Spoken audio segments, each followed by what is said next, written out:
है ये ऑथेंटिकेट किया जाए। आप ऑथेंटिकेट कीजिए और मैं इस पे बात करना चाहता हूँ।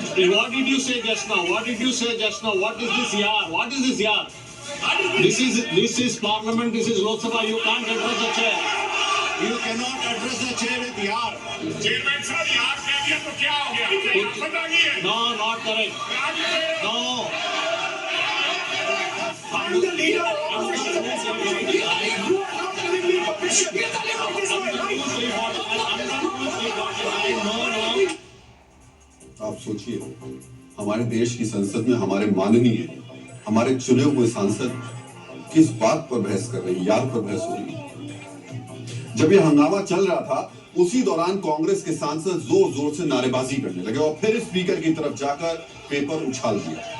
लोकसभा में पीठासीन अधिकारी की ओर पेपर उछालकर मर्यादा तोड़ने वाले सांसदों के खिलाफ संसदीय कार्य मंत्री किरण रिजिजू ने निलंबन का प्रस्ताव दिया और फिर संसद ने कांग्रेस के साथ और लेफ्ट के एक सांसद को पूरे सत्र के लिए निलंबित कर दिया। जिन सांसदों को निलंबित किया गया है उनमें कांग्रेस के मणिक्कम टैगोर, गुरजीत औजाला, इसके अलावा राजा वडिक, हिबी ईडन, किरण रेड्डी, प्रशांत पोडले, डीन कुरियोकोच और सीपीएम के सांसद एस वेंकटेश। निलंबन के बाद राहुल और प्रियंका गांधी ने अपने सांसदों के साथ संसद के बाहर प्रदर्शन किया। कांग्रेस के सांसदों ने सरकार पर तानाशाही के आरोप लगाकर नारेबाजी की। कांग्रेस सरकार पर मनमानी का आरोप लगा रही है, तो सत्ता पक्ष के सांसद कह रहे हैं कि मनमानी नहीं करने दी जाएगी। हम आपको सुनाते हैं दोनों तरफ से क्या क्या कहा जाता है। ज्यादा लोगों को सस्पेंड करना चाहिए था।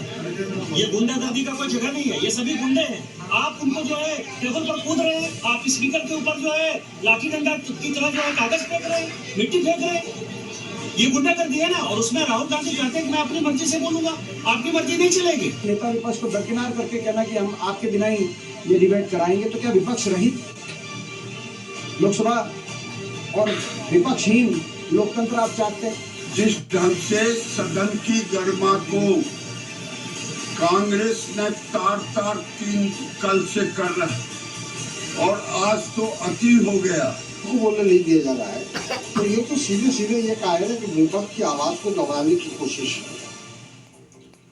अपनी नाकामी छिपाने के लिए एक दूसरे पर आरोप मढ़ना नेताओं के डीएनए में होता है। दोनों तरफ से वही हो रहा है, लेकिन इसका नुकसान सीधे सीधे देश को उठाना पड़ रहा है। इस नाकाम बहस की कीमत हमारे आपके जैसे लोग चुकाएंगे, क्योंकि 2 और 3 फरवरी को सदन की कार्यवाही मुख्य रूप से राष्ट्रपति के अभिभाषण पर धन्यवाद प्रस्ताव और आम बजट पर चर्चा के लिए निर्धारित थी। इसमें देश की सुरक्षा, सामाजिक न्याय और युवाओं की उम्मीदों पर चर्चा होती। बजट में जो बारीकियां थी वो स्पष्ट हो जाती, लोगों को पता चलता कि सरकार ने जो घोषणा की है वो उन तक कब और कैसे पहुंचेगी। लेकिन हंगामे की वजह से कुछ भी नहीं हुआ। हंगामे की वजह से कई महत्वपूर्ण सरकारी और निजी विधेयकों पर चर्चा नहीं हुई। संसद को चलाने का खर्च लगभग 2.5 लाख रुपए प्रति मिनट है। इस हिसाब से देश के करदाताओं के 15 से 18 करोड़ रुपए 2 दिन में बर्बाद हो गए। और इससे किसी को फर्क क्या पड़ता है?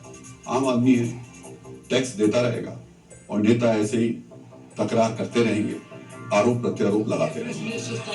सत्ता पक्ष